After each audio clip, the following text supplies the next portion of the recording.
Hi and welcome to our International Bookmap Masterclass seminar, Profitable Trading with Limit Order Book and Bookmap. I'm very happy to be with you during this seminar and to demonstrate how markets really act and work based on the Limit Order Book and Bookmap. I will take you on the journey to explore and see the world of trading with complete other eyes. That's a promise. You'll learn at least 4 strategies that you can use successfully, or at least modify to meet your personal needs. Before we start, I have to mention some words about the copyright of the presentation and the video material. This presentation and as well as the video material is protected by international copyright laws. No part of this publication or video material may be reproduced, distributed or transmitted in any form or by any means, including photocopying, recording or other electronic or mechanical methods without the prior written permission of the publisher, except in the case of brief quotations embodied in critical reviews and certain other non-commercial uses permitted by copyright law. For permission requests, write to the publisher addressed Attention Permission Coordinator at the address below. General trading risk disclaimer and important information and disclosure. TTW Trader Live Seminar presentation is for educational purposes only. All trading ideas discussed by the instructor are for demonstration purposes only. Trading involves a substantial risk of loss and is not suitable for every investor. Past performance is not necessarily indicative of future results. Please read this disclaimer in detail. You can find it on ttwtrader.com/disclaimer.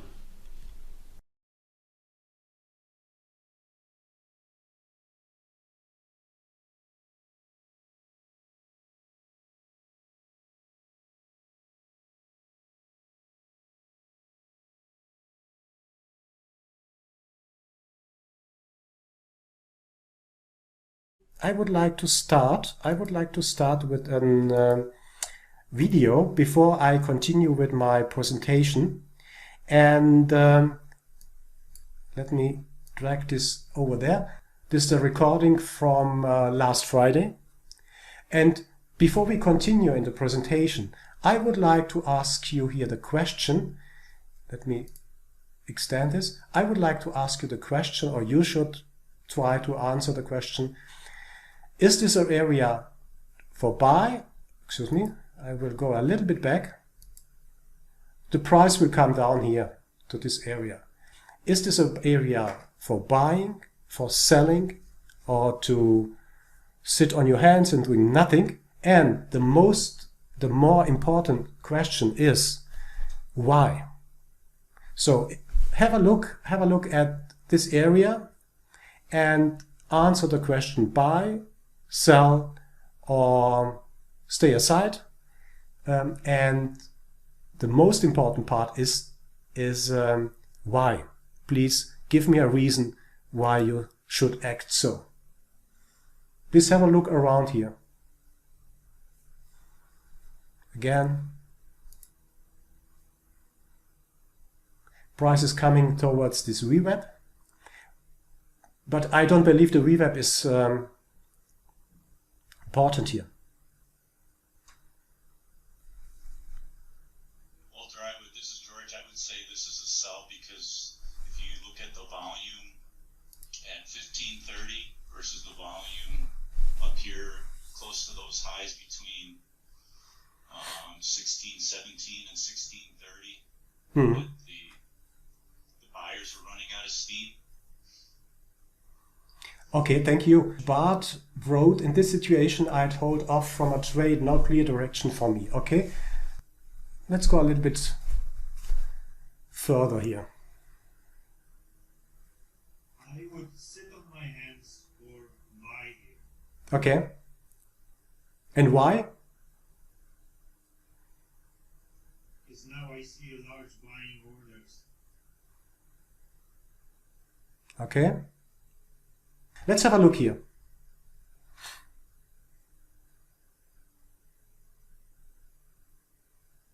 It's only a few minutes.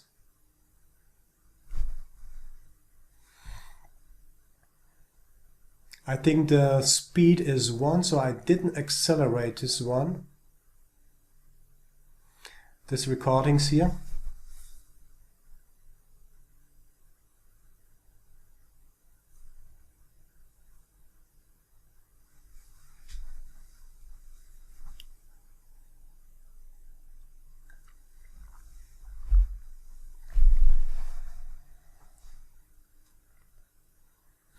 I don't want to comment at the moment, but only let you watch what is happening here.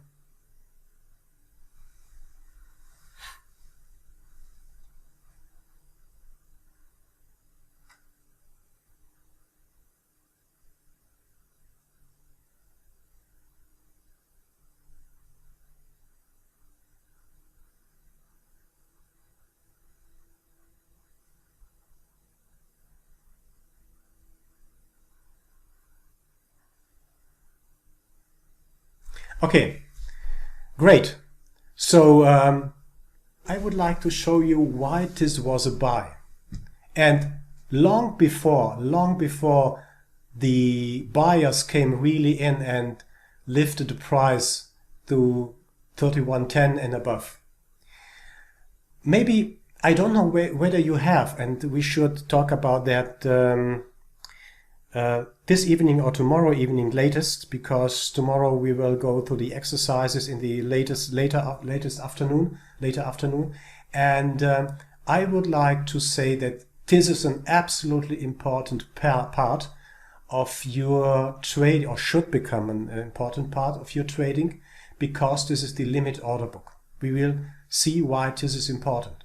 But more than that, it shows you exactly here in this traded column what is really happening and what is really traded here. At the motivation part, just to show you what we are doing or what we will do this week. This is a recording from last Friday. This is the ES future. And my question was, is this an area to buy or is this an area to sell? And I would like to point your, let me find it. I would like to point your attention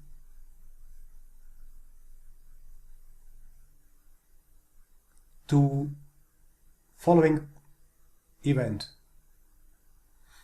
Give me a second to find it.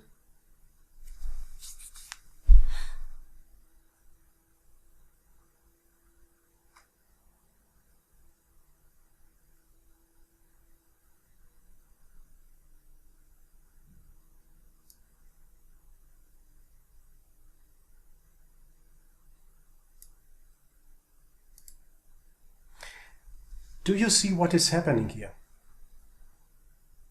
Do you see what is happening here? Look here. We will go very intensively to this part today, to this limit order book.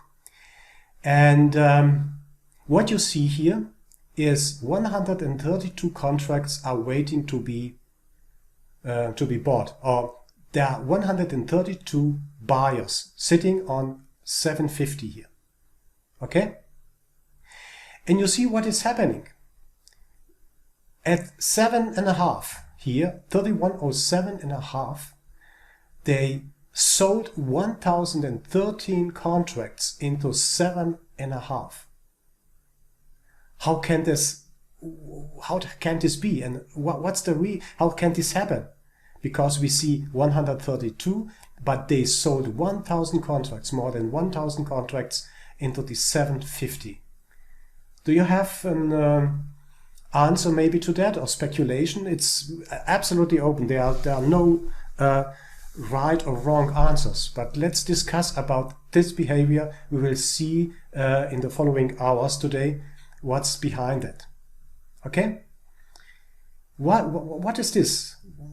We have 1000 sold into 750. Passive buyers are absorbing the sellers, keep hitting the bid.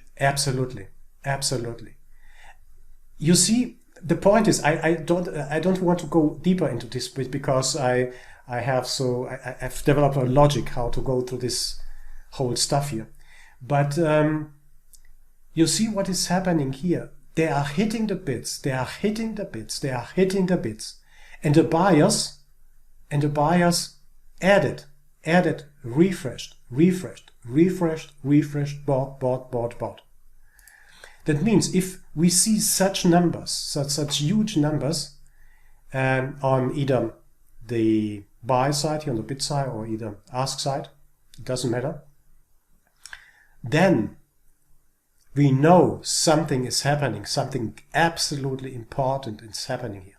So my traded volume is refreshing here, but you see the buyers here. You see the buyers are adding. You see the positive numbers, 250, 260, 200, and so on here. You see that? They are adding. They are selling into the bidders, into the buyers here, but they are resisting. They are resisting on this level. So the answer, if you look at the numerical part of the limit order book, which is extremely important, therefore it's not teaching and trying, I'm fighting, because a lot of people ignore this knowledge, but it is so important that it will help you in more than one situation every day to understand really who is pressing and who is leading, who is not leading. We will talk about stacking and pulling on both sides, of course. And if you look again, what happened then?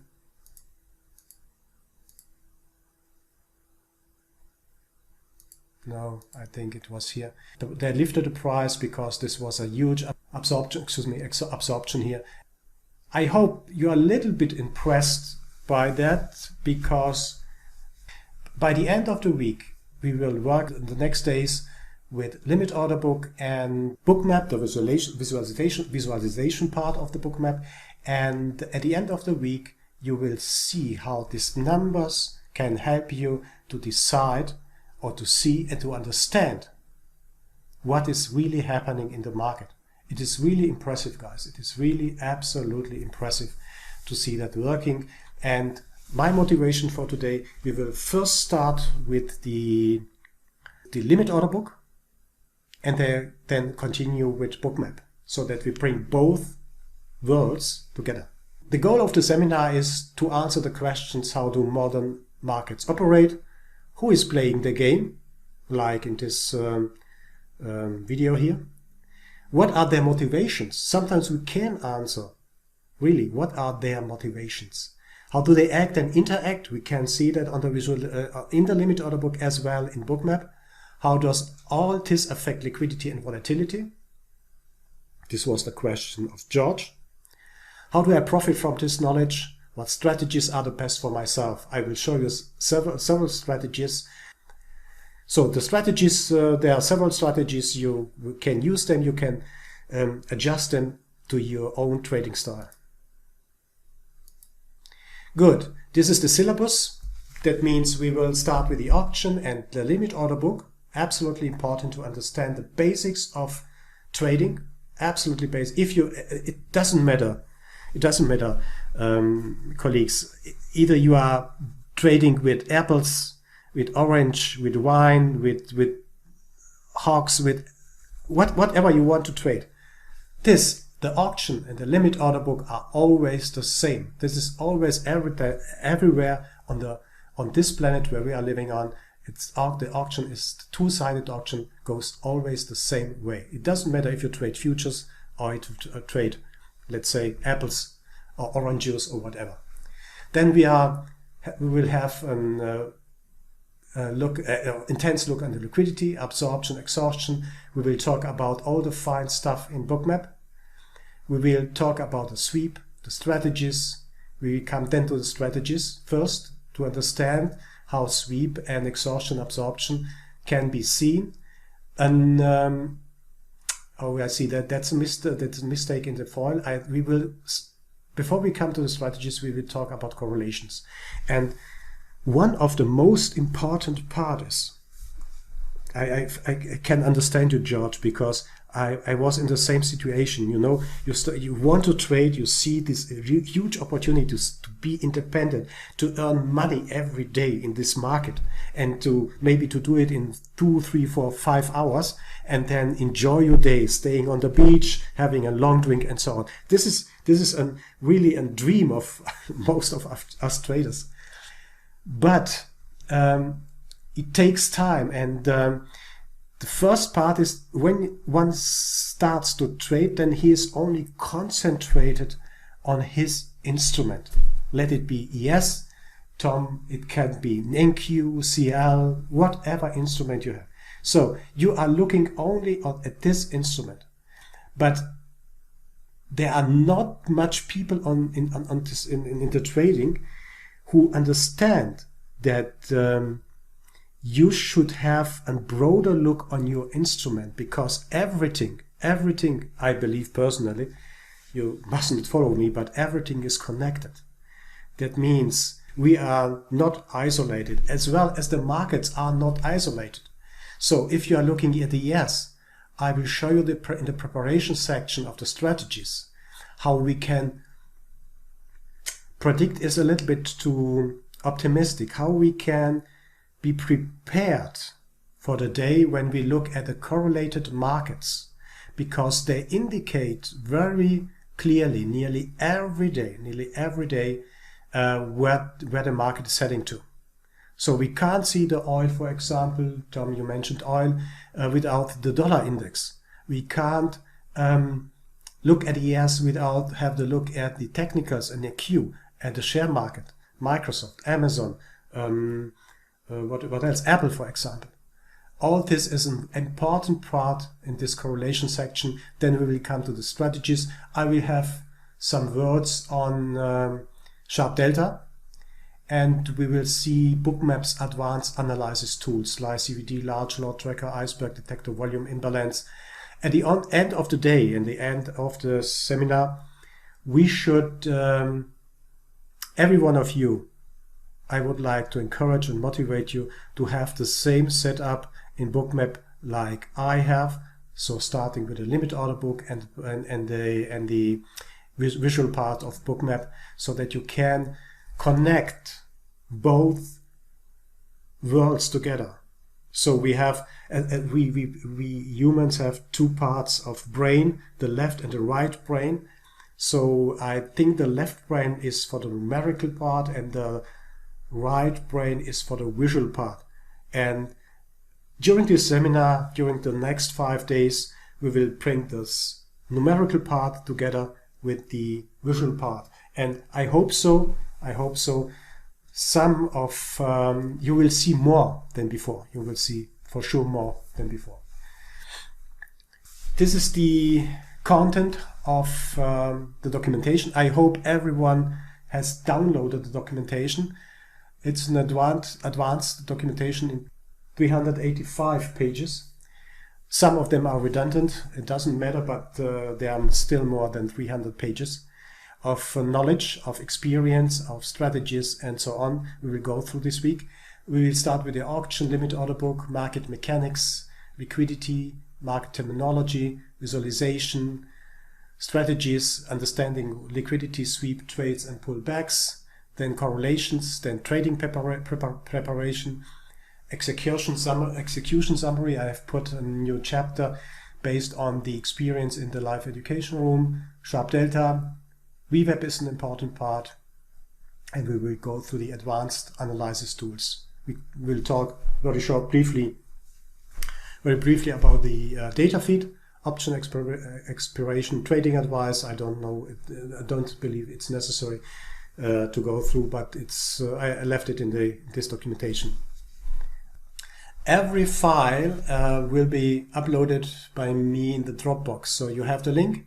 Please download also the feeds, the recordings. I will upload to the Dropbox. Please download it from Dropbox. If you have some issues to download, please let me know. Normally it should work. There are also, let me show you that.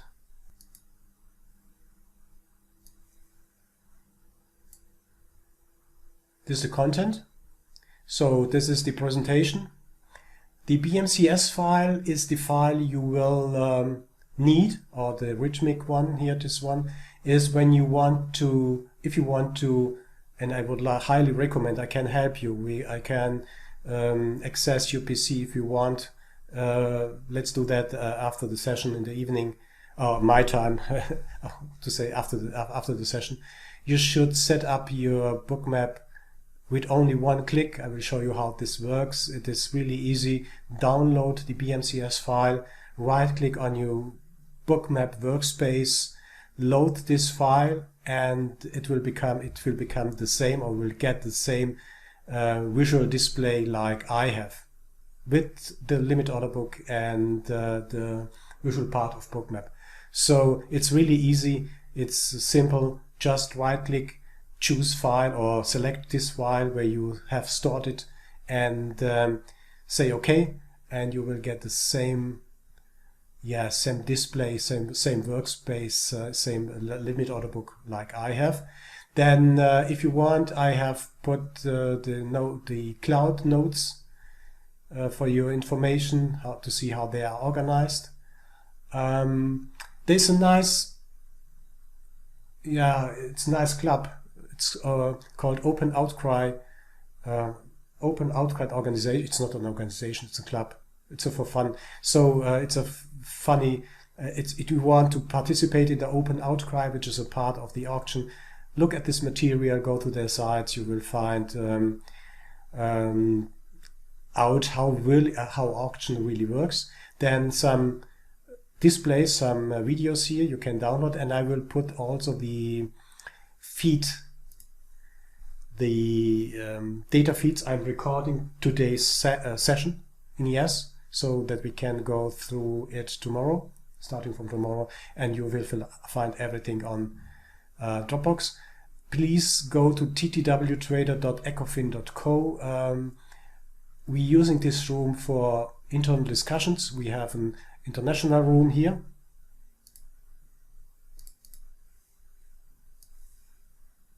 So we have German floor, and then international floor, and we have as well the signal room. I'm posting my preparation part here in the signal room as well, and showing something what is really interesting. If you want to know the access to the Zoom meeting or to the live education room, I will post it here in the signal room. One of the most important part is the data flash. So it's the fastest announcement service I know. So use it if you are using Ecofin or this room. It's for free for you. So it's really nice, and all the latest headlines will be announced here in the data flash. So I will close this everything. Video recordings will be available via Vimeo.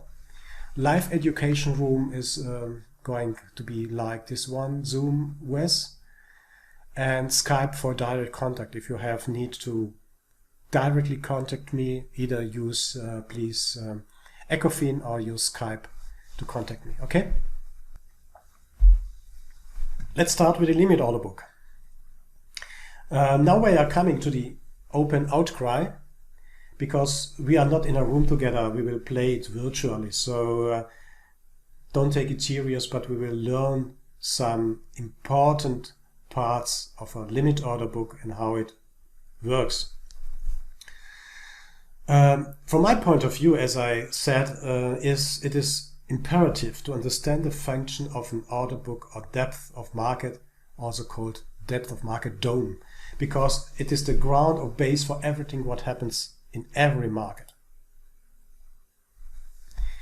So let's start with the auction and the limit order book.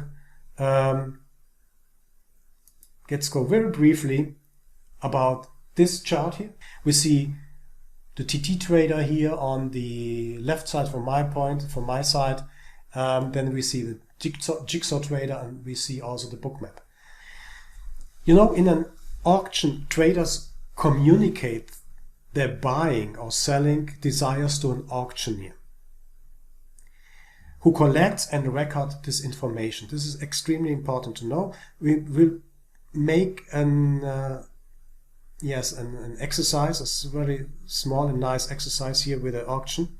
I will be the auctioneer, and I said in an auction, you communicate your buying and selling to me as an auctioneer. Buyers are invited to post bids that state the maximum price at which they are willing to buy, while sellers are invited to post offers that state the minimum price at which they are willing to sell. When posting bids or offers, each trader enters into a firm commitment to trade if he wins the auction. So if you are placing a trade, you enter a firm commitment to trade. And that's an outlook to the liquidity part in the language of modern financial markets. This commitment is called liquidity provision. We will talk about liquidity and how important liquidity is, but we have to make distinctions between different type of liquidities. Auctioneer, like me later, gathers these bids and offers into an order book. This order book describes the quantities that are available for purchase. This order book describes the quantities that are available for purchase or sale. Here, purchase here, sale here. At each specific price. The dilemma today, so far as I see that for all traders, we are not used to read a limit order book or a DOM, or even understand it, because most of us started trading with traditional charts and indicators. That's the reason why it is hard or even not possible to understand the principles of an order book. It's simply a journey, and it takes time, and really screening time to see what you should see. And when you see that, you will be amazed. You will be amazed how confident you will become. Really, believe it. It takes time. So also I would like to motivate you, be patient, take your time, use the screening time you need to understand what we talked about this week here, and use the time on your own when you are trading or when you are watching your markets. Take your time to understand how both worlds, the numerical world of the limit order book and the visual world of the bookmap, can be brought together to give you an excellent view of the market. You will understand it, and I'm sure you will follow a logic. You will follow a logic then. The disadvantage of all this is, at least for myself, is you have to be patient. You don't have to have a bias. That's the point here. And we can know everything, but we will remain human beings and humans, and sometimes we are simply wrong.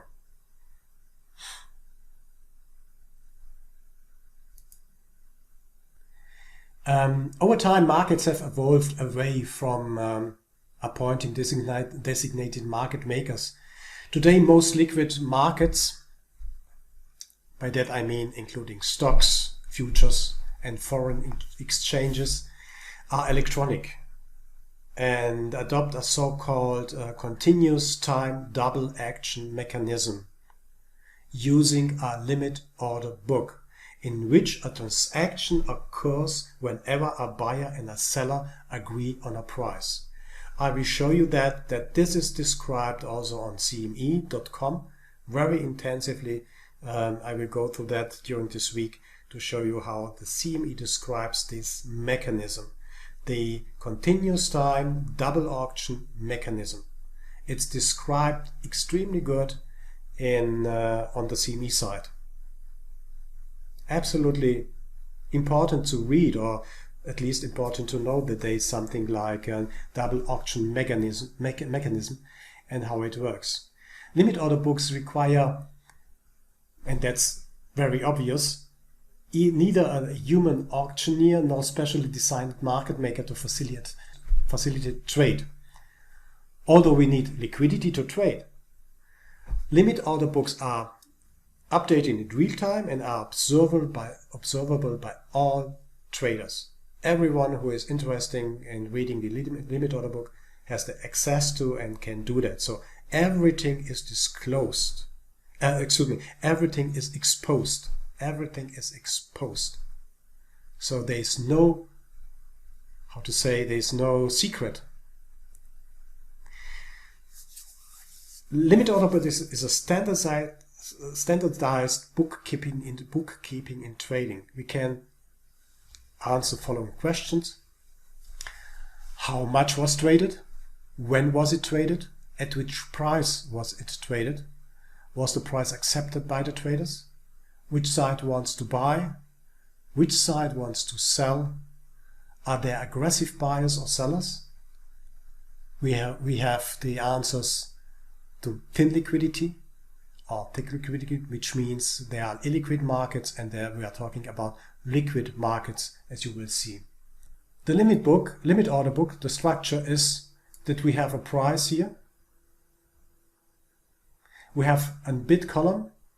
We have an ask column here. We have the traded volume here.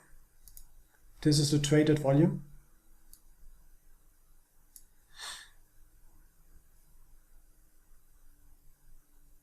And these numbers are refreshed every time when buyers or sellers come in, or the aggressors. These are the aggressors here, when they enter the market and trade with either the buyers on this side or the sellers on this side. We have also the snapshot. Look here. We're talking about snapshot or delta volume, pulling and stacking of limit orders. That's both columns here. This indicates pulling and stacking, and as you can see, I've pointed out it several times, but we will go in depth. We will talk about it. You'll see how they are pulling, how they are pressing the price up at this moment, this specific moment here, and how the sellers are pressing the price down, how they're selling everything into the into the market, how they are stacking to the asks on this side. We have also some statistical information, like we have some statistical information like VWAP, absolutely important. We will talk about that. The point of control, also viewable and should be there. It doesn't hurt to have it on the chart, because both indicators are calculated in real time. There's nothing lagging like volume. You will see how volume important is, and the point of control and the VWAP. This additional statistical information. We have the volume profile here on the SVB side. You will see that. So this defines an excellent and great limit order book.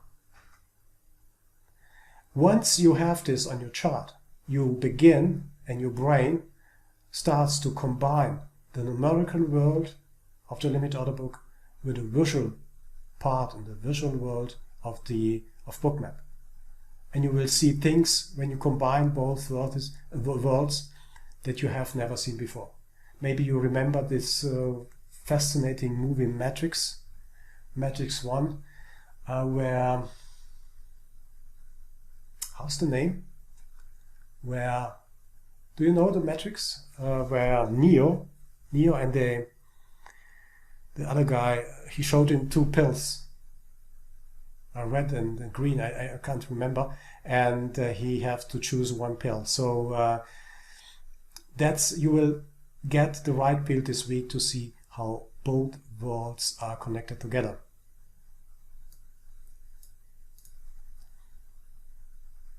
Okay, this is the structure of a limit order book, and we should have it on our charts every day to understand really what is going on. The other point we have to talk to is the data feed, because rubbish in, rubbish out. Maybe you know the saying. So if you works with our IT and industry, so that means you have to have absolute superior data for your chart or for your trading to get the results you want. So if the numbers are not okay of a data feed or of data feed provider, then you won't get anything unreasonable output on your chart. Now that's what we talked about, what I have shown you. This is the former Jigsaw platform, and I'm using that because it is extremely well organized. Absolutely well organized. So I haven't seen that before. When I started again with trading, I think it was 2010-11 or something like that, it was quite confusing to understand what this all about is here. What is numbers, what is this volume profile, and so on and so on. It is extremely hard for one who is starting with a limit order book to understand what are these numbers about. So if it should be the first time you get in contact with this limit order book, if this is your first time, take your time. You will see the logic behind very, very early. So be patient and understand, try to understand what's going on. Again, very, very briefly, is if you compare both platforms, Jigsaw and bookmap, it's absolutely organized, equally organized, let me say this. You have the price here,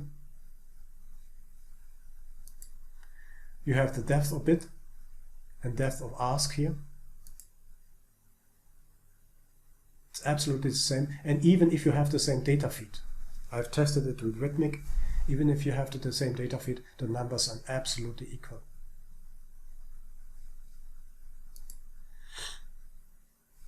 You have the best bid and the best offer, like here. Traded volume, we will talk about aggressors in this column here. These are the aggressors. The only what we can't predict, I would like to say that in this way, is that we can't predict when the aggressors are coming in. But we see when the aggressors are hitting the bids, for example, and they can't break the price down, like in the first example we had today. So the snapshot column is one of the most underestimated columns. There are only few people, and in every seminar I'm showing that, is there are only few people who really understand and see why these columns, the snapshot columns here, or delta columns, are really helpful when it comes to trading, in the real trading. You will see that, use them, because it's really helpful to have them on the chart, in the limit order book. Most of the people ignore that, but I would recommend use it. It's a simple mechanism. It's only adding and subtracting. But because these numbers here are changes so fast, they are bought and then again stacking again. Also here. So they are refreshed so fast, it's impossible for us, for our eyes, to follow these numbers here and to see really what is happening. This gives an idea. This gives us an idea what is really happening at those levels here. You can use 5 levels, 1 level, 10 levels. I'm using simply 5 levels. That's my preference. That's my definition here in bookmap. You can change this. We will see that how to change that. Play a game today. Now to see what's really happening in the auction. I don't know how it will work out, but anyway, let's try it. It's simply fun. let's do a little bit action here based on the auction. In the live seminar, we have for every participant $2,000. That means it's how to say, play money, and everyone gets $2,000, and he has to buy or to sell in this game. I'm the auctioneer, I'm the market maker, so we will do a very, very simple auction, nothing special behind, but it might help us a little bit better to understand what a limit order book is, what an auction is. It's a little bit more complicated, so if you want to go deeper into this one, visit the Open Outcry Club. You will find the documentation on Dropbox, as said, so you can go a little bit deeper into the auction. It's absolutely fun, and from my point of view, not only fun, it expands your knowledge, tremendously, to a great extent. We will do the auction, understanding the organization of the limit order book, the limit order book terminology, understanding your role as a trader, understanding what moves the price, why is the price going up and why is the price going down. Let me define some rules, guys, and please be concentrating. We will do that only, let me say, 5-10 minutes, not more, and then go into the discussion. It's an open outcry. So I am the auctioneer and the market maker. I'm the supervisor here. We will not sell. We will not do short selling. So we will not do short selling. You will only trade market order. As said, no short selling at the beginning. Duration is, let me say, 10 minutes or so. We will see how this evolves and what happens. At the end of the auction, you have to be flat, and I must be paid. So anyway, if you are in profit or if you are not in profit, I must be paid, or at least I'm the broker and the auctioneer. I want to be paid for that. I would suggest, please note that you have $2,000, and we will start with the trading. Let's use the chat because I need time. To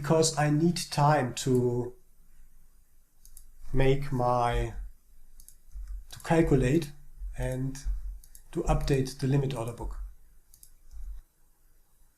I will guide you, and if you have yes, this is the price. Look here, like in the limit order book. I will adjust the price in a moment because this is the last one I had here. This is the price, and you have $2,000 to trade.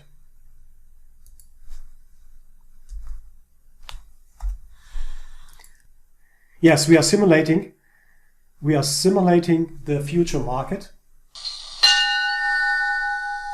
The exchange is open and I'm the auctioneer. So what I'm doing now is, let's do it a little bit slower. So I'm the auctioneer and start to bid. So if I want to say, I want to buy 22, I want to buy 22 at 80, I want to buy 22 at 80, and then I'm starting to sell. I want to sell 15 at 90, I want to sell 15 at 90, I want to sell 15 at 90. Who is willing to buy 15 at 90? At 90? Who is willing to buy 15 at 90? Or this end is, who is willing to sell to me contracts for 80? I have 22 contracts to buy. I have 22 contracts to buy. So the first is just a moment, buy at 90. Buy at 90, that means, thank you, 5. If I buy 5 at 90, I've got 10 here. And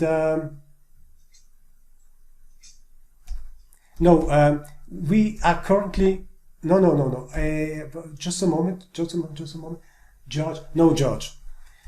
the matching engine, that's excellently, hold on a moment. So Angelic bought 5 at 90. There are remaining 10 at 90. They want to be bought. And the matching engine is doing following. Is anyone willing to buy 5 at 90? Is anyone willing to buy at 90? Is anyone willing to buy at 90? And if there's no response, there is no offer, then the matching engine is changing to the bid side. So who is willing to sell to sell at 80? Who is willing to sell at 80? I'm willing to buy 22 at 80. So George, 70 is not traded yet.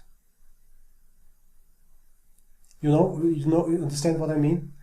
Because you wanted to buy 5 at 70, but it wasn't traded. So you can put your what I can do is I can put your 5 to the 23. That means we have 28. We have 28 at 70 sitting. Yes, I would like to do the market orders because it's a little bit easier for this fun game here. Okay, the next I have the buy 5 and 90. That means I have to add 10 and subtract 5 here. Now I'm the auctioneer. I want to sell 5. I want to sell 5 at 90, want to sell 5 at 90. Who is willing to buy 5 at 90? Who is willing to buy 5 at 90? Okay. Then the matching engine is auctioning back. That means we are at 80. So I'm willing to buy 22. Or who is willing to sell anything to me? Who is willing to sell anything to? The problem here is, guys, that no one can sell at the moment because no one bought. So the only two guys who has been buying at the 90 was Angelic and Bart. Sorry, Bart, I missed you too. Okay, Bart bought 10. That means we have 15 on, and 5 has been bought here.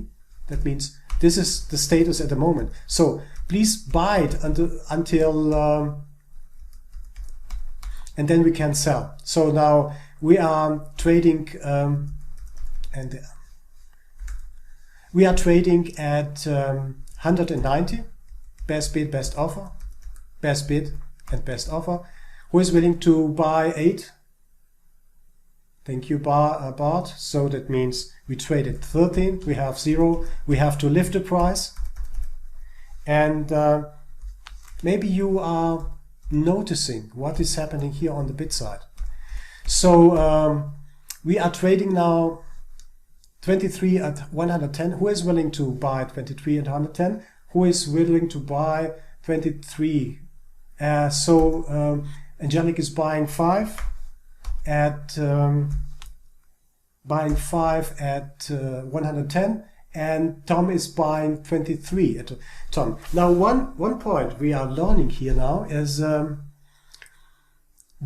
the first one was Angelic and the second one was Tom. That means, like in live trading, we have a queue. We have a queue, and it depends on the position in this queue whether you will get a fill or whether you won't get a fill. Now, let's take this 23 from Tom. He bought everything, but what's happened here is that Tom gets only 80, and he gets 5 of this 32. That means 27.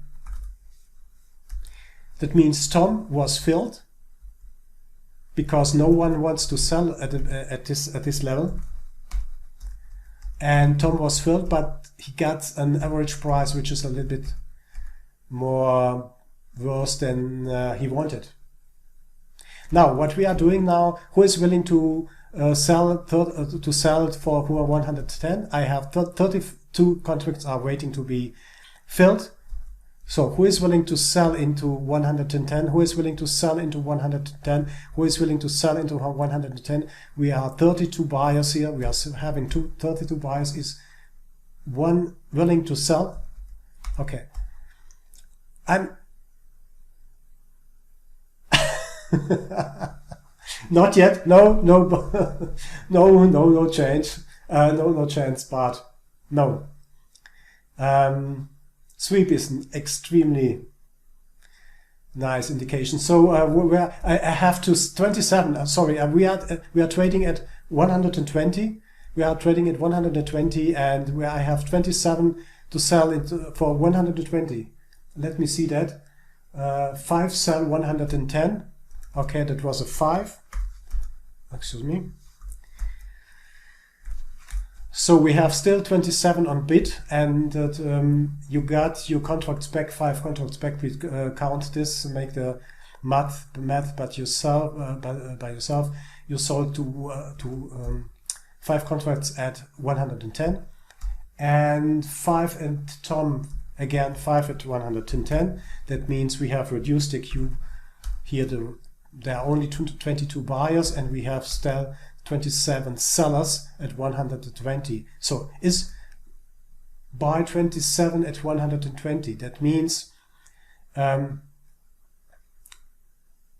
you get 32 even, and the price we are trading now 130 and 120. Who is willing to buy 14 at 130? 130, 14 at 130. Who is willing to sell into the 120? There are 35 buyers waiting at 120. Who is willing to sell 120? To sell into the 120 bid? No one? No one? Last call. Is anyone willing to trade 130 or 120? No one?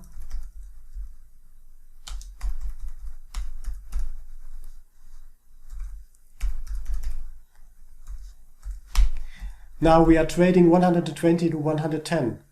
Is one ready to buy 33 contracts at 120? I'm selling 32 contracts into 120. It's a little bit 32 at 120 and 18 at 110. 18 at 110. 10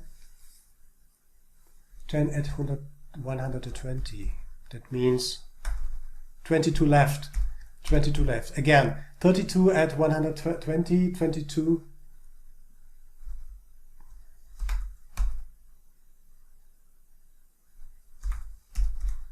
$12 left on at 120, 110, 18. I will buy 18 at 110, 18 at 110, 18 at 110. Sell 12 at 120, 12 at 120. We have still an offer of 12 to lift the price. We have sell 10, 110. Okay.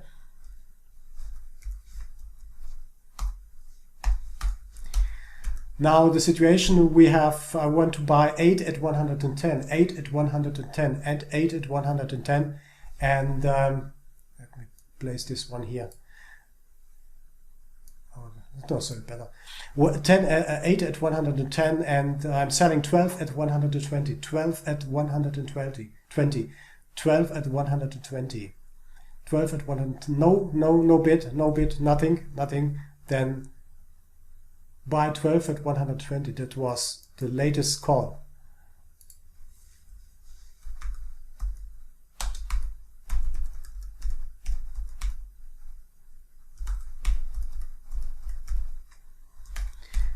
$34 at 130, 13, 34 and 13. We are trading at 130 with 34 to sell. These are contracts I want to sell. This 34 at 130. Are you ready to buy 34 contracts at 130? Okay, bot is strong here. That means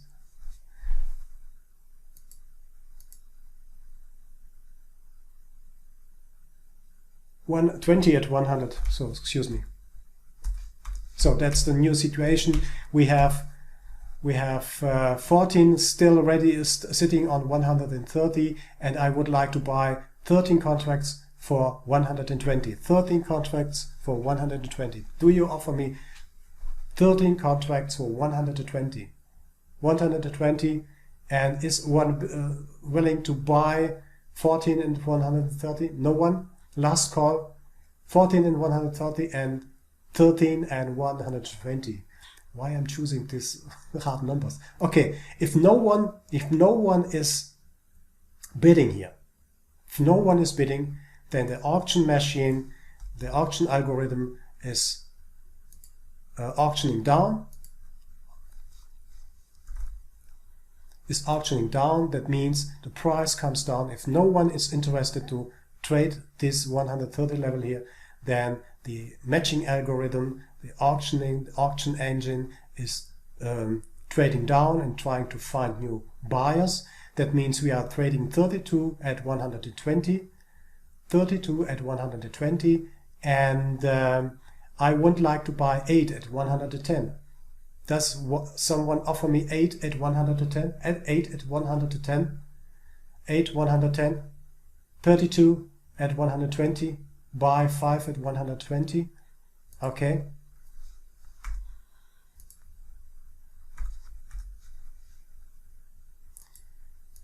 So I have 27 to sell at 120. Is this a fair price for you? 120, 120, 27.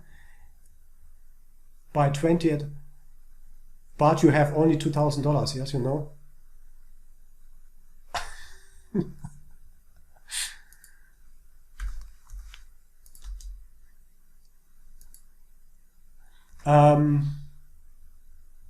Okay, so we lifted the price again, and now look what happens here on the bid side. So we are trading 130 and 120, 14 at 113. Is one willing to buy 14 contracts for 130, and I'm willing to buy at a lower price 120, 16 contracts, 16 contracts here at 120, and I'm selling 14 for 130. So is anyone willing to trade with me either on buy or offer side? I'm offering 14 130 and 16 120. No? Last call. Would you like to trade this one? Sell 10 at 120. Come on. Bart was the first one. That means we have 10 and 6. Angelic was the second one. That means we traded here 6 and 10 here.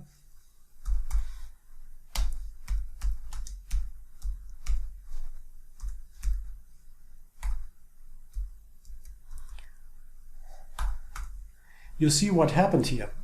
It's nearly real time what you are experiencing here. Is that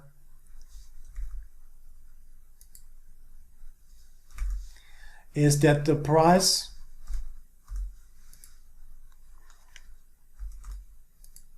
is not the price that who was it? And Bart and Angelic sweep the book.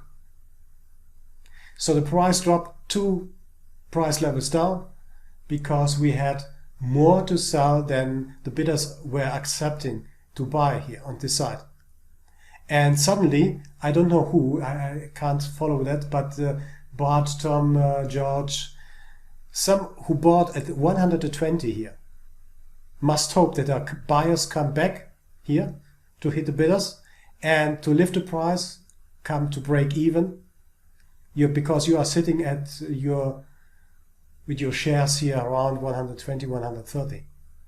And let's do the last thing for this auction here is I'm offering 45 at 110, and I'm willing to buy 18 at 100, 18 at 100, 18 at 100, and I'm offering 45. Sorry. Okay. I'm offering 45 at 110 and I'm buying 18 at 100. Is anyone willing to sell something or to buy something? Again, 45 at 110 and 18. I'm ready to buy 18 at 100. So I'm bidding 18.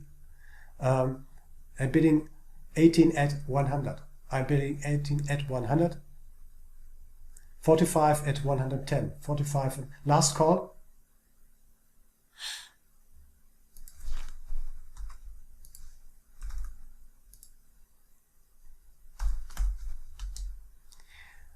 Next level we are trading is 190 because there was no interest in this trading this level.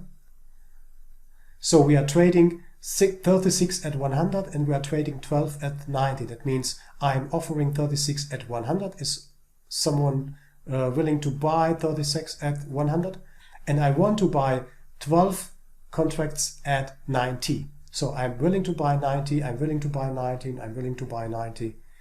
Is anyone ready to sell something to me? I'm buying. I'm sitting here on the 90. No one? Last call. I'm ready. Oh, what was this?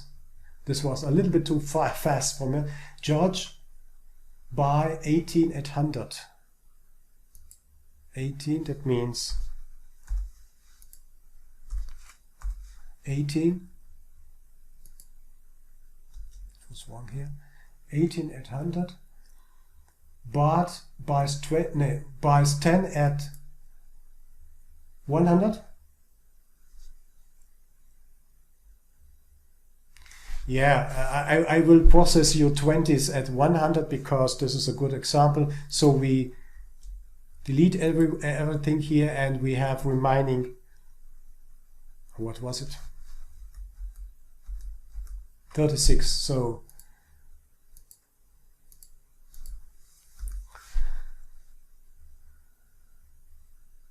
$18. This is the order from George, and we have 20 here. That means we have nothing here. We have 36 here, and 2 trading 43 here. So now the price goes up, and you see what happens here is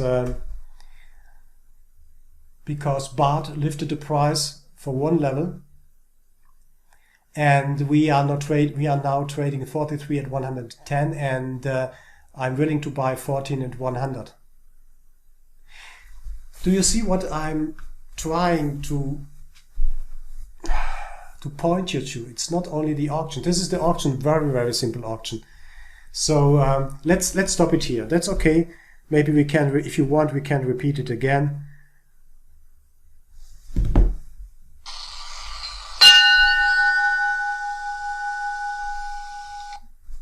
Great. Okay, the market is closed. The session is closed. The last traded price was 100. This is our closed price for this session here. And if you have noticed your buys and sells, you can see what the result is. So who bought here at 120 is still sitting on the 120.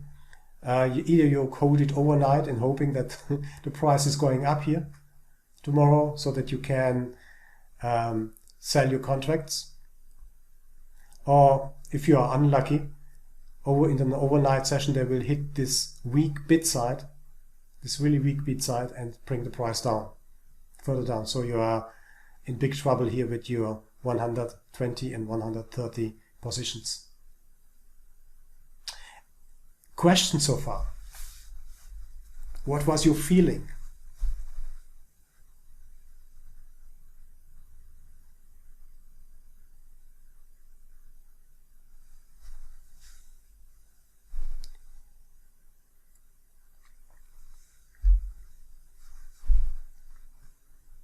No one? Walter, this is George. It was interesting when the bigger buyers came in on the top. Yeah, absolutely. And I don't know whether you have to deal with it or whether you must process this kind of trading, but you can do it by your own. That's not a big deal here. This is an Excel sheet. You can do it by your own and how to say, not play it with your family. I did it before I prepared this one with my family here. It was nobody understood what's going on here anyway, and what's this about, because we are not used to auction here or to trade a price, like on the bazaar in Far East, for example. It's the same, absolutely the same. So you are negotiate the price of a product here. That's absolutely the same behavior. Either if you look at the bazaar, you will. It's the right word, bazaar. Yeah, or marketplace or whatever. It's the same behavior, and what we can learn here. Please think about it in few minutes. I would like to suggest to make a coffee break here for 10 minutes to grab a coffee and then to continue then. I would like also to use this time to discuss this a little bit more with you. It's quite simple, but maybe because I was now the auctioneer and who pushed or pressed you, who pushed you to buy or sell something, maybe you got a certain feeling for this kind of trading here.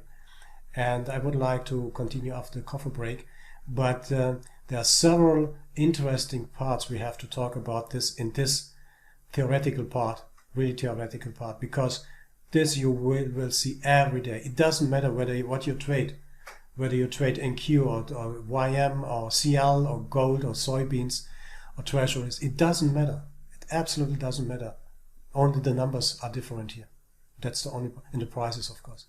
Prices, the numbers are different, but the mechanic is always the same. Maybe you have had time to think about this little game here, what we did. It was not professional. It was not, professional enough. But anyway, it gives us an example why it is important to watch the limit order book, as we will see during the next days. But I would like to discuss with you, why are we allowed to trade? What is the reason that we are allowed to trade? Yes, we have the access to every exchange on the world. What are you trading? And at least we should understand that trading is at the end a zero-sum game. He asked, when do I know when other buyers or sellers support my idea? Exactly. When do I know that? Because in order to be a buyer, I need, yes, a crowd behind me who is willing to buy, and on the other side, if I'm a seller, if I'm just looking the ES today, if I'm a seller, I need the crowd behind me, so to support my idea and to sell with me. That's an absolutely, guys, that's an absolutely interesting question. Do we know the other? I'm writing down the questions here because they are quite interesting, or not quite, but they are very interesting. Do you know the other participants? Do we know them? And when? And what? The second one might be, what motivations? Well, this is really hard to answer, but when they are, yes, participating in the market or coming in the market. Can we answer the question during our trading day? What are the other participants? Do they support me, or do they not support me? That's the counter question. And do we know, when they are entering the market? And maybe about their motivations is really hard to say, but maybe we will talk about correlations. We will talk about news, for example, that might be trigger who drives the market up or down. The point is we have to understand, and we will see that during this week. You will get a lot of information, a lot of knowledge, so you will need time to digest it. But we see in the book, for example, a so-called book imbalance we will talk about. We have here more on the offer side, on the ask side here, 43.32, 14.23, than on the bid side. By that, you can judge, you can see what is really, by this book imbalance, you can see what is really happening. But let's given the market is a constant market. That means when we have more contracts, when we have more to sell and when we have less to buy, then the market is more likely to go down. It's valid for the opposite side. When we have a lot on the bid side and we have less on the limit side, then the market is likely to go up. So the market is always trading in the direction of the least resistance. So when the resistance here is less than the resistance here above, then the market is trying to push the market down until it reaches a certain level or even a certain liquidity level. But we will come to that back. That's the uncertainty comes, and I'm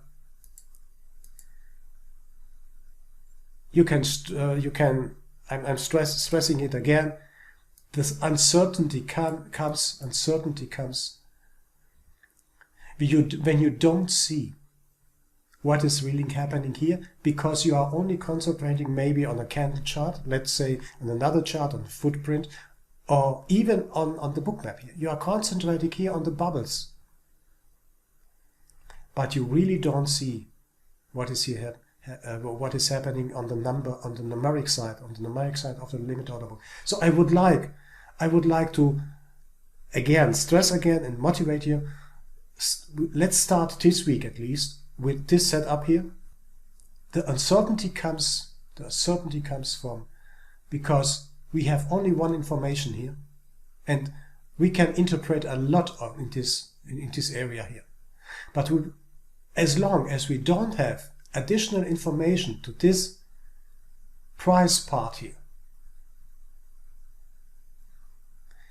as long as we don't have any additional information, it's very hard to say it's down or up or whatever. You will see that liquidity plays an important game in our trading decisions. We want to find when to trade and where to trade. That's our goal for this week, to find the edges of trading for us. But you see what I mean, Angelic, and therefore I think you have the same setup. But if you have only one information, it's really hard to rely on this single information here. So we need additional information of the live market, of the real market, of the now, not based on the past, based on the exactly the same moment now. We need this information, and then we can combine both informations and make our decisions then. Why are we allowed to trade? My answer is we are allowed to trade because most of us are so-called liquidity provider. You see here an account. It was burned down from 62.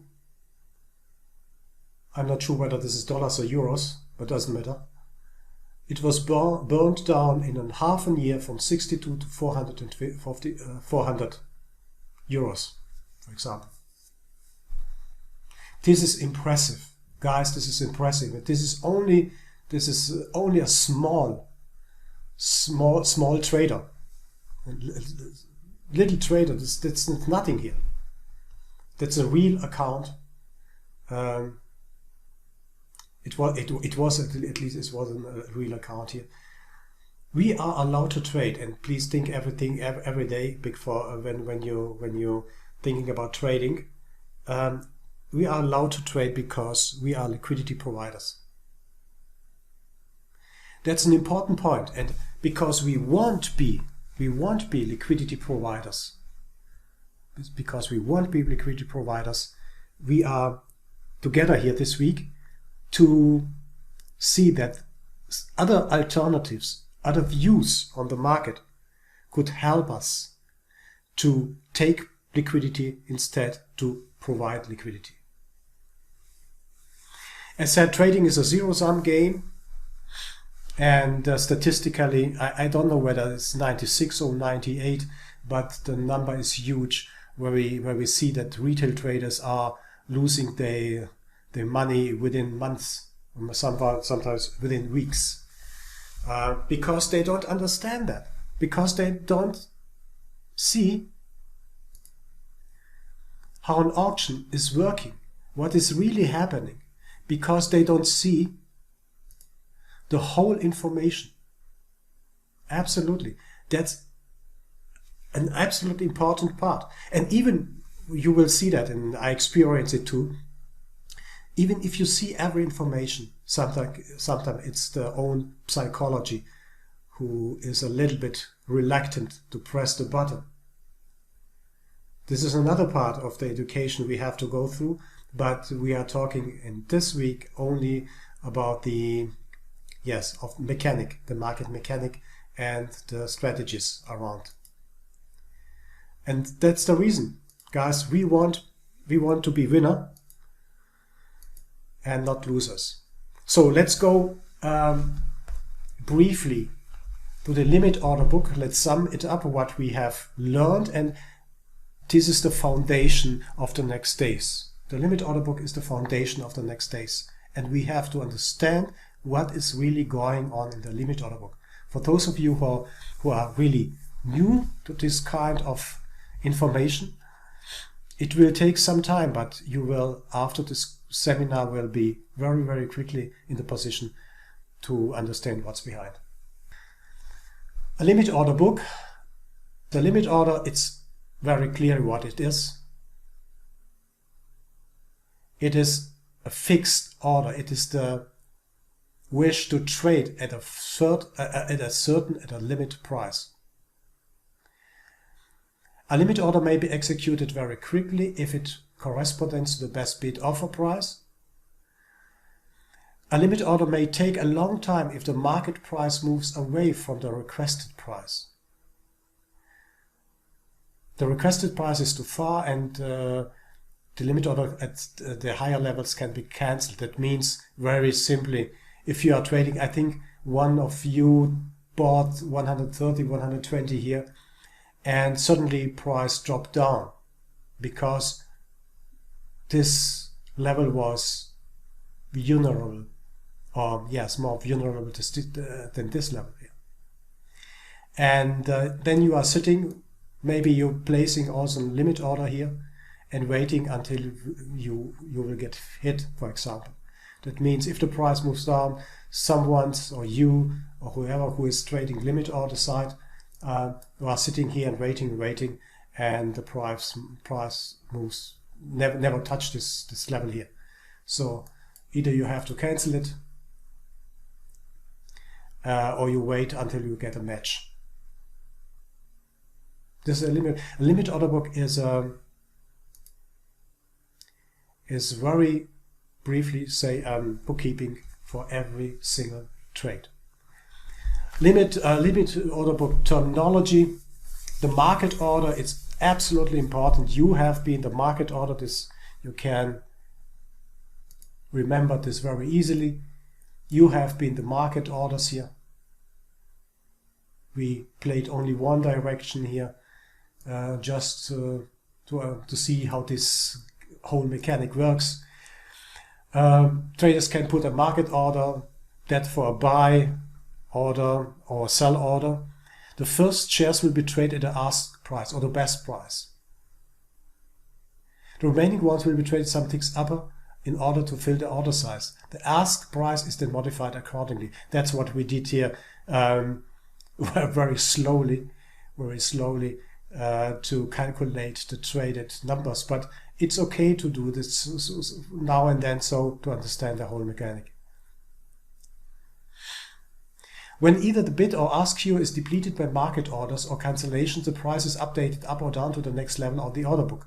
And this up and down depends on the matching engine. That's a program. So it's a programmed, yes, as an algorithm at the CME. If there is no bid at this level, for example, there's no bid, and suddenly one hits the bid here, then they are traded here. And when they eat every 14, for example, then the price follows down or goes down. Cancellation. Trader can put a cancellation of X orders in a given queue reduced by the size. Let me show you again where we are here. Now where we are talking about that. So when either the bid or ask queue is depleted by market orders and cancellations, the price moves up or down to the next level of the order book.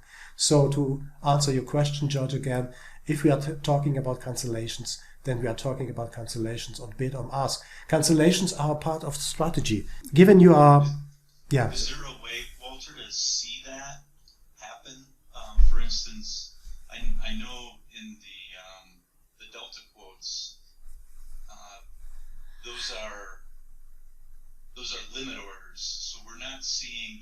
Is it possible to see them pull the market orders? Yes, it is, but it's not very clear in the limit order book because the limit order book is extremely fast, so we don't see them. But you will see in bookmap the cancellation of orders. It's absolutely obvious to see that in the bookmap how they cancel. You can if you are trading only, for example, with Jigsaw and nothing else, then you will see also, you can see the cancellations, but it's so fast. Especially the best way to watch it is to trade the treasuries, for example, the 30-year, 10-year, and 5-year. Then you can sit in front of your Jigsaw trader or bookmap, for example, better one bookmap, and watch the numbers. You can go for coffee and then come back, and then you will see they have bought or they haven't bought anything. So if you want really to learn and to see cancellations of liquidity in the order book, then I recommend to go to the treasuries. You will see that you have enough time to understand what's going on there. It's very, very hard for thin instruments like 6E or what do we have, CL and Q, for example. It's extremely hard because the liquidity displayed on both sides here is so thin that one contract of 20 contracts sweeps through the whole to all prices here. So we are talking about thin and thick liquid markets. We'll come back to that. But cancellations is depleted by market orders and cancellations. That means it was a simple one, but whilst you are trading with this guy here, some other guy might cancel the numbers from 43 and down. And therefore, we have the quotes delta. We have the quotes delta here to get a clue what the market is doing right about here. Okay.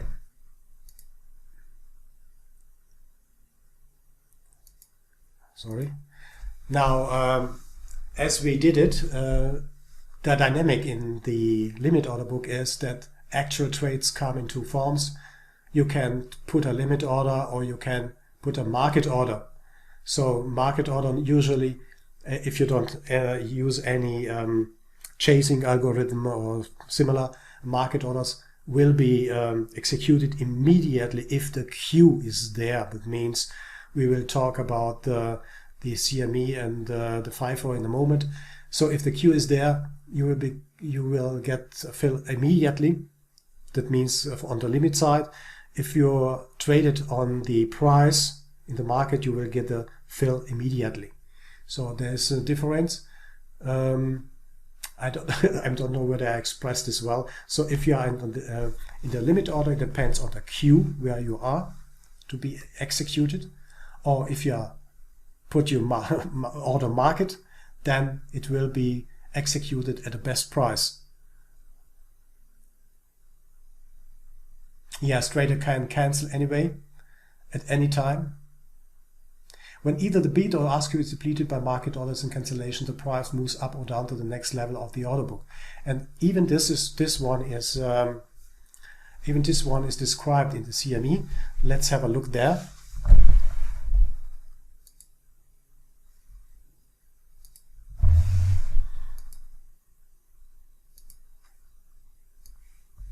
Okay, so this is the page. Maybe you are interested. Let's have a look at this short video. It is only 1-2 minutes of, yes, 4 minutes here. We will get a brief overlook about the matching algorithm, and then we will have a really brief overlook and explanation of FIFO. Absolutely interesting to keep in mind. I'm not. Welcome. Can you hear my? This video provides an overview of each matching algorithm. Can you hear my screen? Supported on the CME Globex platform. A matching algorithm is logic that determines the allocation of matching orders and is designed to ensure that each market participant is given the best possible execution at the fairest price. This video includes a description and example of each of the following matching algorithms: FIFO, or first in, first out; FIFO with LMM, or lead market maker; pro rata; configurable; threshold pro rata with LMM; and allocation. This demonstration provides a basic example of each trade matching algorithm available on the CME Globex platform. Each example depicts a matching scenario using the pricing convention for the given product. The algorithm applied per product, allocation percentage, maximum, minimum, and all other allocation parameters are configurable at the sole discretion of the Global Command Center. Contact the GCC for additional details. The algorithm applied for a given product is determined by the exchange and shown in the CME Globex product reference sheet. Each product shows the applied algorithm and, where applicable, other elements that affect allocation, including top order allocation, FIFO percentages, pro rata percentages, minimum pro rata allocation, and how to address any remaining quantities. These are explained further in the examples. Okay, the last one I want just to show here, FIFO. FIFO stands for first in, first out. As the name implies, FIFO allocates by best price and earliest time on the order book. This example uses the E-mini S&P 500 futures contract, which uses the FIFO matching algorithm. An aggressive buy limit order for 100 arrives. The best matching price on the central order book is 20.41.25. Let's expand this price level to show the participants of its resting 150 quantity. In a FIFO market, the resting orders are filled by time rank, or the sequence in which they entered the book. In this example, ABC was first in and will therefore be first out or filled. Resting orders for firm ABC and XYZ match fully. Firm KLM matches partially, which leaves their non-matched quantity of 5 resting on the book. Note, in a FIFO market, a resting order loses time rank priority and is requeued when modified in any of the following ways: quantity increase, price change, or account number change. Okay. So if you want to know about the matching algorithm, how CME is organized, then please use this link, or you use the link above to go a little bit deeper into it, because we are trading on the CME and we are trading ES future, for example. The FIFO algorithm is important for us to understand, and what it means if you don't get a fill, for example, why we are waiting, because the queue wasn't matched, we have not enough buyers or sellers, for example, or we are the last in the queue. So we didn't get in the fill, so we have to chase the price, for example. The limit order book is electronical today, but we have to take care about, because it is the costs-free, wonderful solution and additional information source that we can use to improve our trading. What I wanted to say is simply that people make markets. It's obvious, but we have to remember that, I think, not charts and indicators, even in this age of electronic trading, people are not computers or still make the final decision. People don't make the final decision to sell or to buy from stocks and bonds and so on. The market, after all, is a collection of people buying and selling. So you and I and we all together, we are trading against, let me see, another guy, another person. At the end, it's very clear, either he wins or we win. That's quite obvious. The broker wins every time, that's okay. But the question is either he or me in this game. And there is a saying, no, it's not a saying, it's a Latin saying, cui bono, maybe you know that. To whom is it a benefit? Cui bono. It means it's the kind of motivation, why I'm doing that. I think few well-informed people know that and yeah, maybe make their fortune out of the information they got. So think about cui bono, to whom is it a benefit when I'm trading? Do I have followers, as Bart said? Do I have followers who support my move or not? Yes, because trading always needs two parties, that's obvious. We have to go through it, and we have to understand that we must be better than the average retail trader. And I'm sure we will when we understand the limit order book and bookmap a little bit better. Following, price, time and volume are is the trinity of every market, of every trader's price, time and volume. We will have a look at price, and sure, we will have a look at time. Time is a real-time, not lagging indicator, which is on every chart, and it's free. Guys, it's free. As well, the price is not free because we need, and volume, it's not free because we need good data feed, but time it's free, and it is an amazing indicator when you look at a market even in time. And that's I think one of the advantages of bookmap, because it shows, let me find it again.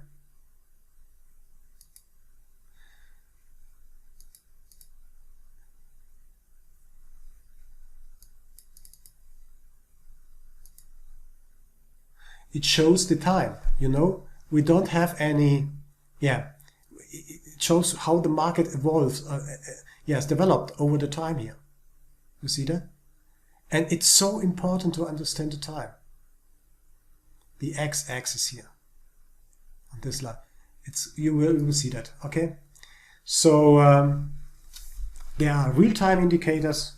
Maybe we are not used to use them, but we will use them here in this seminar. Okay, great. We are coming now to market mechanics. Again, a little bit expanded what's around the limit order book.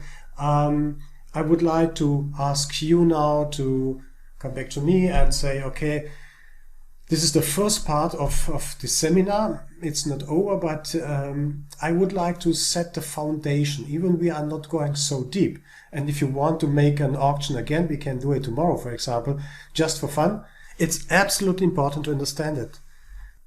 Market mechanics, basic terminology.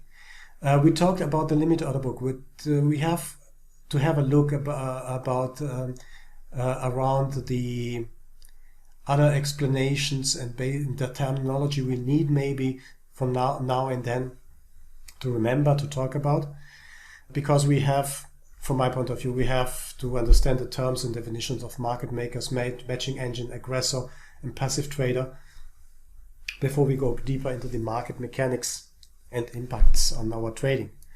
So we are now talking about the market maker. These were special market participants which are legally obliged, or who are legally obliged to maintain a fair and orderly market in exchange for some special privileges. So there are, in former times, market makers are obliged to provide liquidity. To achieve their goals, market makers perform two tasks: quoting and clearing. That's what our broker companies today are doing. At least in the forex market, they are also quoting, but quoting is the exchange and clearing is the broker. But they had initially following tasks. At all times, a market maker must provide a bid price with a corresponding bid volume, and an ask price with a corresponding ask volume. As long as they say as they are, or as long as they are not modified by the market maker, these quotes are binding or have been binding, in the sense that the market maker must execute any incoming sell order with volume less than or equal to volume at a price, and any incoming buy order with volume less than or equal to price has to be quoted. Clearing means once buyers and sellers have submitted orders that specify a price and a volume, the market maker decides on a price that makes the numbers of unsatisfied orders as small as possible. Satisfied orders are cleared.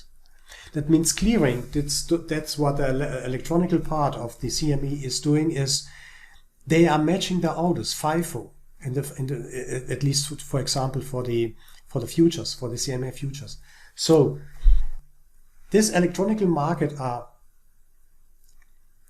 in former times, market makers, is responsible for the queuing and for the dequeuing of the orders.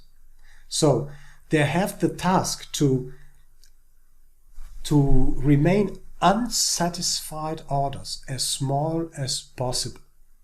Satisfied orders are cancelled. Again, please write it down. Please keep it in mind. We will come tomorrow or on Wednesday to an extremely important part, liquidity.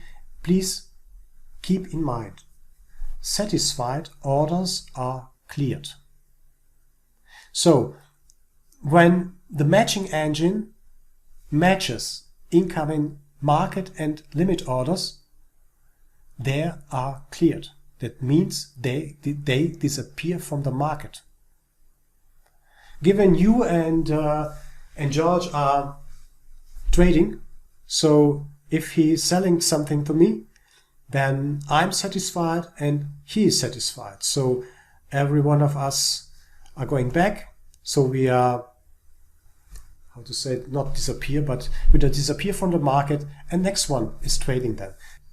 Yeah, when the market maker comes in, are they putting in both limit and market, or just limit? They put the on the limit. The liquidity is always on the limit sides. Oh, yes. Okay, great. So the liquidity is always on the limit sides. But that means when a market maker, given I don't know, maybe, yes, when you live in Chicago, you are on the CME, and given you coming in through this door, into the pit, and you are the one who provides liquidity only on the limit price. So you are obliged, as said, liquidity, because liquidity sits only on the limit sides. Remember that one? So I was the market maker. Here, I provided liquidity at 43 at 110 and provided liquidity at 100. That's not true in reality. Okay, that you know what, but you know the principle. So I'm providing 43 at 110 and 14 at 100. That's my task. I have some privileges about trading. I'm participating and I have no costs and so on and so on and so on. But I have to provide this liquidity, and that means market maker are always providing market liquidity. And by the way, colleagues, that means you and I are market makers. So as long as you sit here on the limit side with your contracts, you are liquidity provider. You are market maker. Also professional market makers who are sitting there and trading with thousands of contracts, thousands of lots. They have risk too. They may be hit in the wrong moment and they are losing money. So they are quite experienced, but if something happens, unusual happens in the market, they can be hit too. So they have also not only quoting or clearing, but they also have also how to say vulnerable, you know, they can lose money too. Yes, the market maker quotes play the role of signaling a sensible price to the whole market and thereby help other market participants to coordinate around a reasonable price. Please remember too, a market maker quotes play the role of signaling a sensible price to the whole market. Again, let's take this, our example here. I'm signaling by adding to the ask or adding to the bid side. I'm signaling what I intend to do. So, you know, what I'm aiming at the moment is following. What I'm aiming at the moment is to say that signaling here on both sides, ask and bid, signaling ask and bid, what they intend to do. They don't know, and that's the risk of trading, what is happening here in the market arena here. Who is coming by? Who is walking by this one and wants to trade him? That's the risk. Therefore, you have to be extremely fast. Sometimes. Market makers' quotes play the role of signaling a sensible price to the whole market. They are doing it by liquidity, for example. They want to be hit here at 160, for example. Or they want to be hit here. Or they want to push the price up. Or they want to push the price down like I did here. You look here, 43 is still. You need 43 contracts. And here you need only 14 contracts.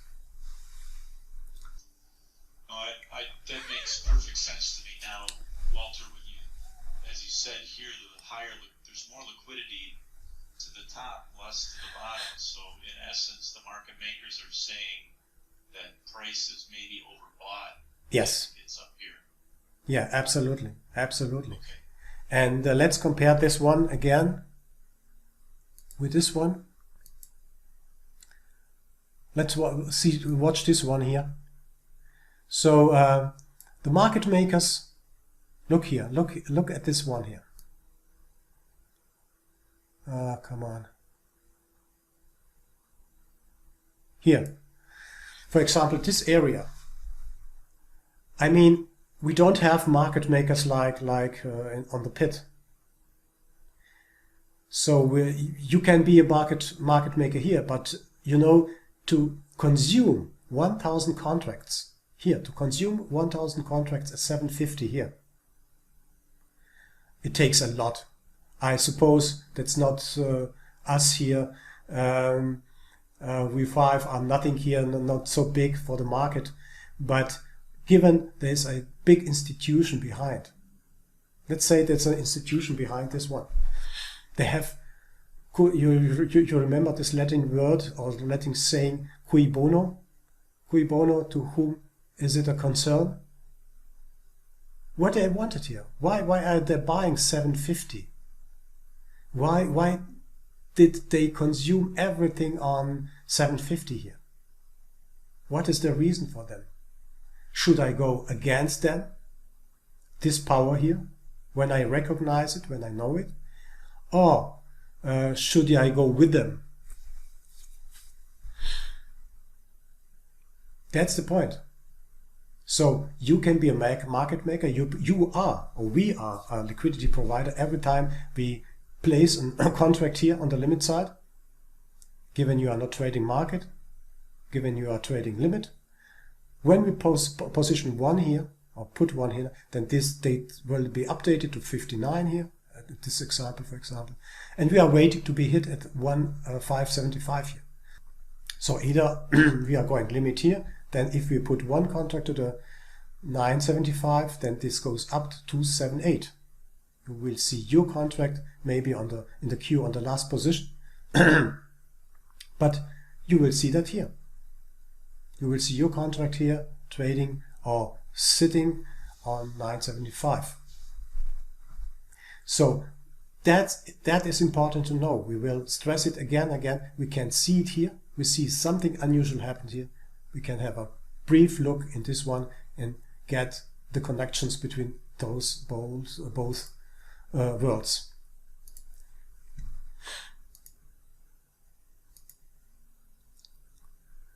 Market makers are called liquidity providers. Other traders are called liquidity takers. It's simple but important to know. In a market where all trade is facilitated by these designated market makers, the participants, you and I, can be parted or partitioned into one or two categories. The market makers who offer trading opportunities to the rest of the market, and the other traders who have the opportunity to accept them. Traditionally, these categories are named to reflect their members' contribution to the flow of liquidity. Market makers are called liquidity providers, and others, traders, aggressors, are called liquidity takers. So you can be both. You can be a liquidity providers sitting on the limit side, or you can be a liquidity taker, executing market orders. Immediately get hit on the market order. The same point you will find here: aggressors and passive trader. If you are going market, you will be known as aggressor. This is unusual, but it seems to be an normal expression for market buyers. That means aggressors are traders who consume liquidity from markets. That means that aggressors are buying or selling at a current price. Other traders are passive because they provide liquidity to the markets by placing bids and offers that may not be filled or executed immediately. Yes, and it's obvious. Either these are humans, or they can be computers running any algorithm or some automated algorithm trading programs, for example. So we are facing a market who is mostly dominated by automatic trading. For example, to answer the question, what is a sweep and why happens a sweep? What leaves a sweep behind? Absolutely important question we will discuss later in 2 or 3 days. So the aggressors are responsible for volatility. What is happening here when volatility comes up? Not the limit. Limit traders are responsible for the volatility because they are sitting there leaning back and waiting. That's the picture they are painting to me.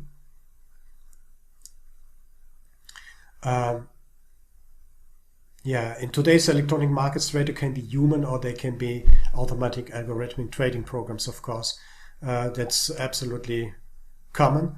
Aggressors are responsible for this volatility. If you look at oil, for example, or other thinner markets, it's extremely crazy to follow that. This price moves. Yes, they can move the price up and down as they want, as they really want. One presses the button and oil explodes up and down. You can't look so fast. One interesting point is here following. If there is no volatility in the market, there is no interest in trading. You remember the time factor? Absolutely. It means nothing. It costs nothing, but it means a lot. I will show you another example. We'll see a lot of examples, so don't worry, but just to undermine what I'm saying, why is this taking so long here? Look here. Look here what is forming here. What I want to say. There's a lot, I don't know how long. Look here, this long. This long. There's no volatility here. Either the market is dead or something is brewing here. Something is happening here. There's no volatility at this trading. Don't want to explain it a little bit further, but anyway. So if there's no volatility in the market, there's no interest in trading. If there's enough or high volatility, then be sure that there are aggressors who chase the price up and down. This will be our daily observation. If there's no volatility in the market, lean back, go for a walk, do sport or whatever you want to do. It happens during the night sometimes, or also during the day when the market is waiting for information, for example. It can last 2, 3, 4 hours, no problem with ES. If there's enough or high volatility, then be sure that the aggressors, the active traders, will chase the price up and down. It depends on the liquidity on both sides. If this is a thin market or thick market, there are differences. So it depends really on the market. If the price is jumping like crazy, see oil and other thin instruments, or if it takes some time to evolve and show what is really happening there. Okay, aggressive, passive traders. One point I would like to discuss with you and then show you, maybe you're also thinking about that, is following. We are talking about uninformed and informed trader, and extremely important. You will hopefully understand on Friday why you are an uninformed trader. Because most attempts at explaining why market participants trade distinguish between two different types of activity. For example, informed traders are attributed to sophisticated traders with information about the future price of an asset, which these traders buy or sell or eke out a profit. These are informed traders. These are sophisticated traders with information about the future price of an asset, of the market, for example, to get out profit out of it. Uninformed traders are attributed either to unsophisticated traders with no access to, or even, and that's important, to inability to correctly process the information. The inability to correctly process the market. The information, The information, or to liquidity trades, and so on. The trades triggered by a need for immediate cash, a need to reduce portfolio, and so on.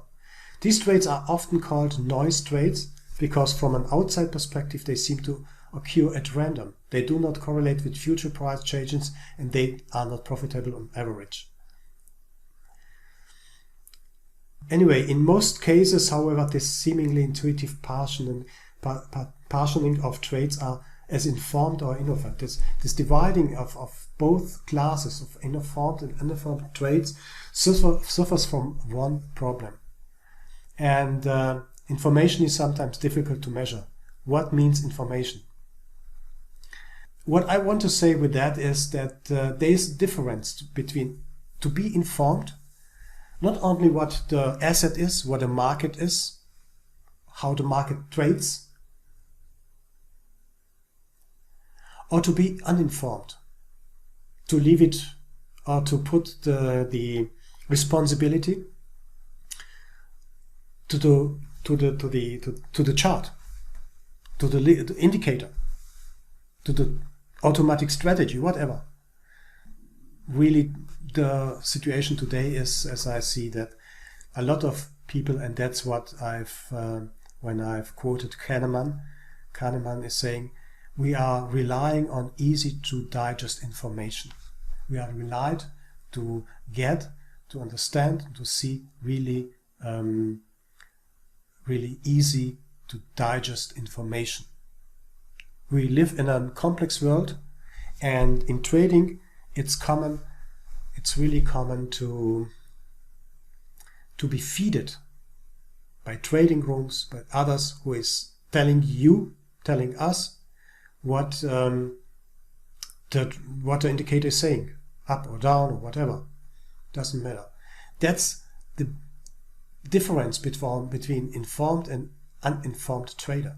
We want to be informed about the market, about the information we're getting. Therefore, I suggested to have a look at the data center or data center app on the Ecofin. You will be informed in a second when something happens, and there are certainly other services around trading who feed you with needed and important information.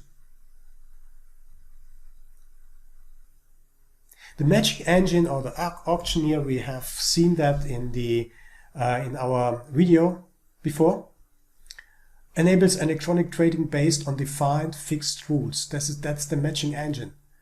Matches two parties which want to trade. Matching engine is always fair. There's no human behind.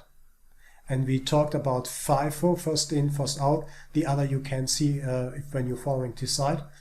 Put a site also in the chat. The matching will have every time to do with a matching engine. Without the matching engine, nothing rules, nothing happens.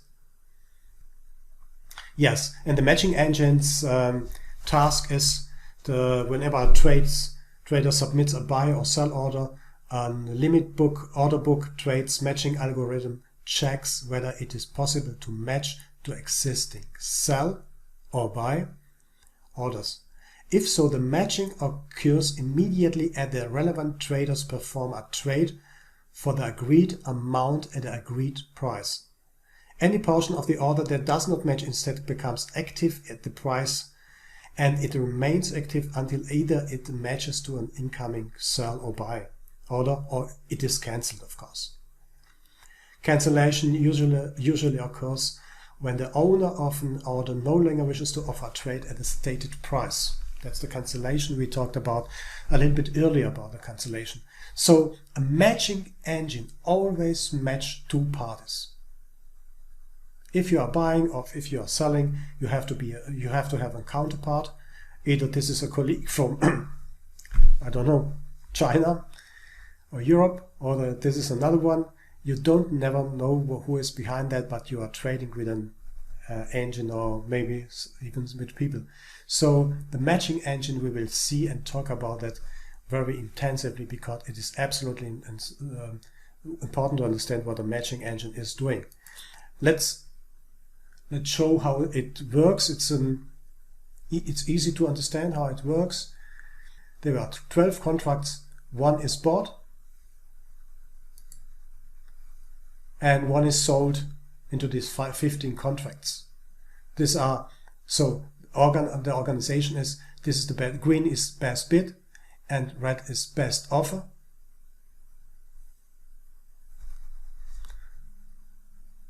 We find, so green is best bid and red is best offer. And the contracts are indicated either by numbers or you will see in bookmap like bullets here or dots. And you will see in the limit order book exactly what is traded. That's the expression in bookmap. You know that this is the best offer and it's the best bid. And when you are going zoom totally in, when you zoom totally in, it is absolutely interesting to see what is really trading at what price, or which price, and what is exactly amount the volume. It's not, I didn't present it here, but when you go on the dot, you will see the traded volume, and you will see when it is traded. So we are talking about time, volume, and price.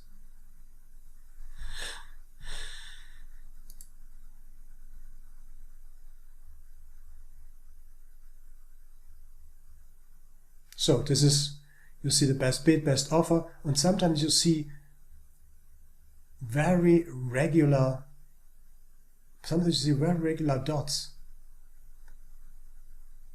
You see sometimes an algorithm is firing here to bring the price up. So for theoretical discussion, this view is extremely helpful and good to know what's behind. But this is the visualization of the limit order book here. This is the same what you see here, absolutely the same. Only the presentation is a little bit different. I have a little bit fun for you.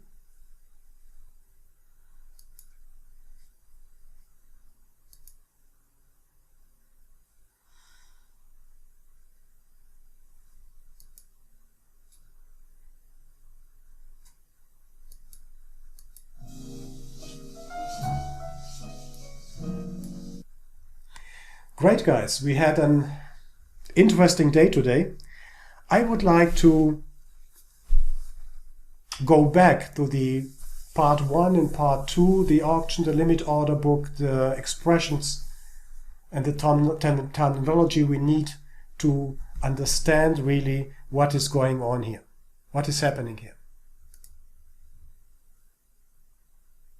We have to understand what this is about,